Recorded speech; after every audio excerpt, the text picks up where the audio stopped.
In addition, the law is reviewed every 4 years. This is a very important provision because, as I told you before, the rate of digression depends on what the industry does. So we assume in advance that prices go down 1% every year. But that might not always be the case. You might hit an economic crisis, or you might hit something like we had in the last couple of years where steel prices rose very fast. So in these situations, you have to be able to adjust your tariffs because you plan ahead for a time of 4 years. You use your crystal ball to find out what equipment prices will do, but then you need to adjust your provisions to what actually happened and see whether the whole system is still set up right or needs to change a little bit. It's a federal law. That's rather important because it provides for the exact setup in which this revision takes place, and it defines who are the actors that take place in this revision. And it's very clear that these are the National Ministry for the Environment, who is responsible for renewable energies in Germany. It's the National Parliament, who has a lot of big stakes in renewable energy.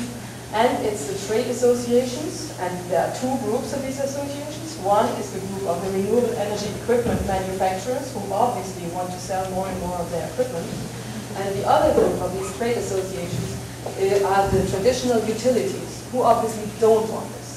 So within this whole scheme of three major groups, you get a nice idea about where the situation really, what is the truth behind each one of these negotiation positions, and you're able, as an outside observer, to really check out very well what the system will be doing and whether or not it's still working fine. So to sum this up, the advantages of feed-in tariffs are they are simple, stable, fair, and effective. The industry in Germany has been growing a lot, and we will see this later on, how much they have really grown. They need for this large-scale investment, which manages to create a lot of jobs. They need long-term perspective. And they have this in Germany, since this law has been in place since 1992, and nobody in Germany wants to abate this law or change this law. We're preparing for federal elections in the fall, as I mentioned earlier, and we just went through all 5 parties' convention. And just on the last weekend, the last of these 5 parties took out of their campaign program the fact that they wanted to make this an issue of national campaigns. They took it out because they thought this is nothing where they can gain any popularity, any votes on this issue.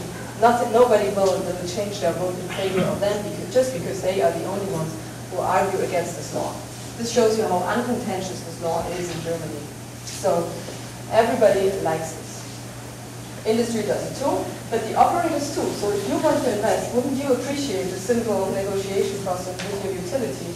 And that would actually be what makes it easy for you to go in, because then you know you don't have to negotiate. They will not negotiate you down. And actually your bank also knows about the scheme, because the neighbor has probably done the same thing earlier. So everybody is familiar with the clear price signals that are sent by this scheme. Non-discriminatory grid access is, as we discussed earlier, a precondition for a wide range of acceptance for this model. Reward for early action is given by the digression, which just incentivizes to do something actually about it. And minimal transaction costs obviously help to lower the overall costs of the scheme. And I'm writing this down again down here. All of these factors reduce the total cost of deploying renewables, to lower risk for the small investors. Also the utilities have lower risk because they know exactly how much the government wants to do in the end and that it's going to happen, so they better brace. And lower transaction costs, and they maximize the deployment activity, which is, they are effective. And statistics show that because in 2000, the German government came up with a target for renewable electricity of 12.5%.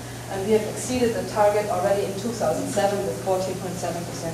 So the government is also busy coming up with new targets. Something's there that they have to do too.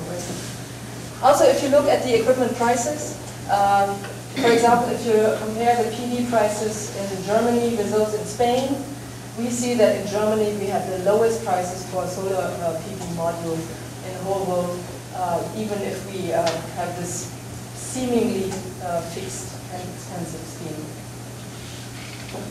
We have a number of analyses, among others the one that Arne just pointed to, that demonstrate that feed-in tariffs are among the different options, like tradable certificates, renewable portfolio standards with utilities tendering out capacities. This is the most efficient one in terms of deploying it at low prices.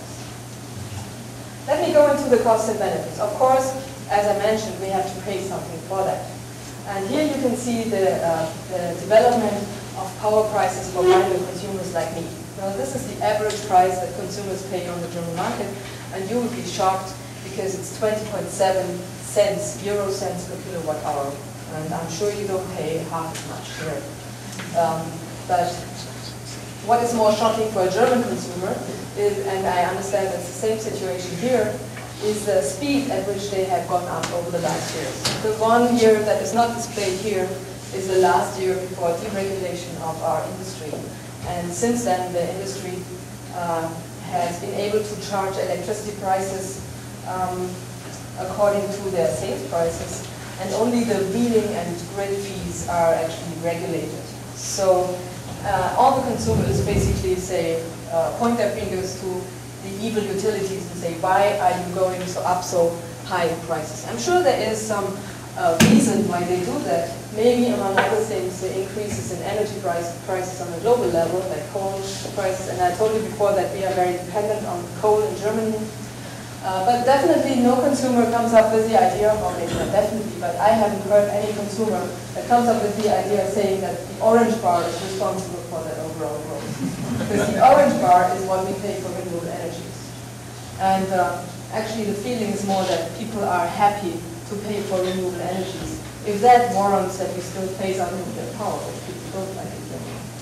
So just for the sake of completeness, the other sections, this one is, as I mentioned, the share that goes straight to the utilities for generation and transmission, distribution. This one is the Renewable Energy Law.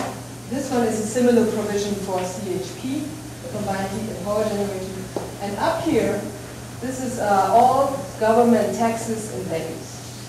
So another interesting aspect that you can see here is that we don't hide the added cost of renewable energies in this kind of column here. Everybody knows how much they're paying.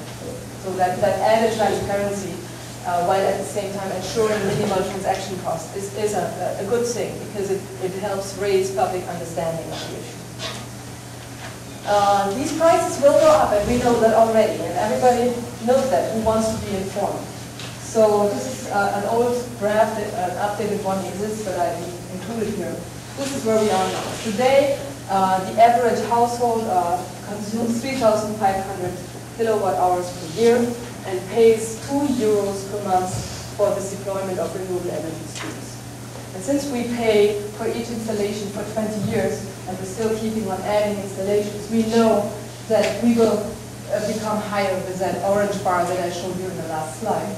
And it's going to level out sometime in the later share of the next decade at about 3 euros per month.